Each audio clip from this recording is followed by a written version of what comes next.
बिस्मिल्लाहिर्रहमानिर्रहीम।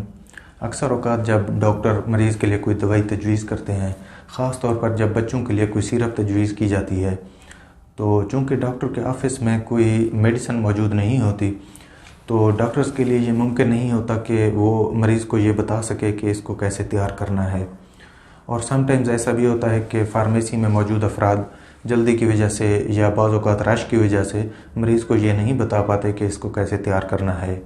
और कभी कभी ऐसा भी होता है कि मरीज़ खुद जल्दी में होते हैं और वो मेडिसिन लेने के बाद जब घर में जाके उनको खोलते हैं तो ये उनके लिए मुश्किल का बायस बनता है कि इसको अब कैसे तैयार किया जाए। तो आज की वीडियो में हम देखेंगे कि दवाई ख़ास तौर पर एंटीबायोटिक्स जो पाउडर की शक्ल में होती हैं उनको कैसे तैयार किया जाता है, उनमें कितना पानी डालना चाहिए और एक दफ़ा तैयार करने के बाद दवाई को कितने अरसे तक इस्तेमाल किया जा सकता है। और आज हम ये भी देखेंगे कि जब डॉक्टर्स लिखते हैं कि आपके बच्चे के लिए सपोज़ लिखते हैं कि 1 चम्मच सुबह दोपहर शाम इस दवाई का दें, तो उसमें चम्मच से क्या मुराद होती है और उस चम्मच का साइज़ कितना होना चाहिए। अब हम देखते हैं कि दवाई को कैसे तैयार किया जाता है। इसमें 2 तरह की दवाइयाँ होती हैं, एक वो जो कि ऑलरेडी लिक्विड शक्ल में होती हैं और इनको बनाने की ज़रूरत नहीं पड़ती, और दूसरी ऐसी जो कि पाउडर की शक्ल में होती हैं, जिस तरह अक्सर एंटीबायोटिक्स हो गई, वो पाउडर की शक्ल में होती हैं और उनके अंदर पानी डालकर उनको तैयार करना होता है। तो कुछ फार्मास्यूटिकल कंपनीज़ की तरफ से साथ में एडिशनल एक पानी की बोतल साथ में मौजूद होती है, जिसमें पानी की मतलूबा मिकदार जो कि उस पाउडर में डालनी होती है वो पहले से मौजूद होती है। तो ये ज़्यादा मुश्किल नहीं होता और वो बाटल पानी वाली उस सिरप में डाल के पाउडर में डाल के इसको तैयार किया जा सकता है। लेकिन बाज़ औक़ात ऐसा होता है कि कुछ फार्मास्यूटिकल कंपनीज़ की जो मेडिसिन होती हैं उसके अंदर पानी पहले से मौजूद नहीं होता, बल्कि अलहदा से डालना पड़ता है। तो ऐसी जो मेडिसिन होती हैं उसमें शीशी के अंदर जो पाउडर की शीशी होती है उसके ऊपर एक लाइन लगी होती है या तीर का निशान लगा होता है जहां तक आपने पानी डालना होता है, और कोशिश करनी चाहिए कि पानी को बॉयल करके उसके बाद दोबारा ठंडा करके उस बोतल में डालना चाहिए। कुछ मेडिसिन कंपनीज की तरफ से इस तरह का पानी तो अवेलेबल नहीं होता, लेकिन साथ में एक छोटा कप, प्लास्टिक का एक छोटा कप दिया होता है जो कि जिसके ऊपर पानी की मतलूबा मिकदार लिखी होती है कि इतना पानी डालकर वो अपने पाउडर में डालना है। अब हम देखते हैं कि एक दफ़ा अगर दवाई तैयार हो जाए तो उसको कितने अरसे तक इस्तेमाल किया जा सकता है।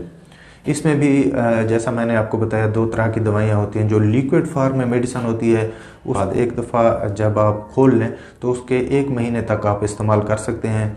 कुछ माहिरीन की ये राय है कि 1 महीने के बाद तक भी ये इस्तेमाल हो सकती हैं, लेकिन एहतियातन कोशिश करनी चाहिए कि 1 महीने के बाद तक इनको यूज़ ना करें। और 1 महीने तक भी आपने इस मेडिसिन को ऐसी जगह रखना है जहाँ पे डायरेक्ट सनलाइट ना हो, ठंडी जगह पे रखें। एहतियातन रेफ्रिजरेटर में रख सकते हैं, बच्चों की पहुँच से दूर रखना चाहिए, और इसके साथ साथ इसका जो ढक्कन है उसको टाइटली बंद करके इसको रखना चाहिए। इस सूरत में आप 1 माह तक ऐसी लिक्विड मेडिसिन को इस्तेमाल कर सकते हैं। लेकिन जो दूसरी मेडिसिन होती हैं, जैसा मैंने आपको बताया, जो एंटीबायोटिक्स हो गई, पाउडर की शक्ल में होती हैं और जिनको तैयार करना पड़ता है, वो आप कोशिश करें कि मैक्सिमम 7 से 10 दिन के अंदर अंदर वो इस्तेमाल होनी चाहिए। अब हम देखते हैं कि जब डॉक्टर आपके बच्चे के लिए कोई सिरप तजवीज़ करते हैं, सपोज़ 1 चम्मच सुबह शाम या 1 चम्मच सुबह दोपहर शाम, तो उसमें चम्मच का साइज़ कितना होना चाहिए। तो मेडिकल में जो स्टैंडर्ड चम्मच यूज़ होता है वो तकरीबन 5 ml के बराबर होता है। तो कुछ मेडिसिन कंपनी की तरफ से जो मेडिसिन आती हैं उनके साथ चम्मच मौजूद होता है जो कि 5 ml के बराबर होता है, और अगर आपका डॉक्टर आपके बच्चे को आधा चम्मच तजवीज़ करता है तो इस चम्मच के अंदर भी एक लाइन बनी होती है जो कि 2.5 ml के बराबर होती है। इस तरह आप बच्चे को मतलूबा मेडिसिन दे सकते हैं। लेकिन कुछ फार्मास्यूटिकल कंपनीज़ की जो मेडिसिन होती हैं उसके साथ चम्मच भी मौजूद नहीं होता, तो आप घर में भी इसको फिर आप एक सिरिंज के ज़रिए, जिसके ऊपर आप 5 ml या 5 cc की एक सिरिंज हो गई, उसके अंदर मार्किंग बनी होती हैं। अगर आपने बच्चे को 5 ml देना है या 4 ml, 3 ml, 2.5 ml जितना भी देना है आप उस सिरिंज से कैलकुलेट कर सकते हैं और उसके बाद बच्चे को दे सकते हैं।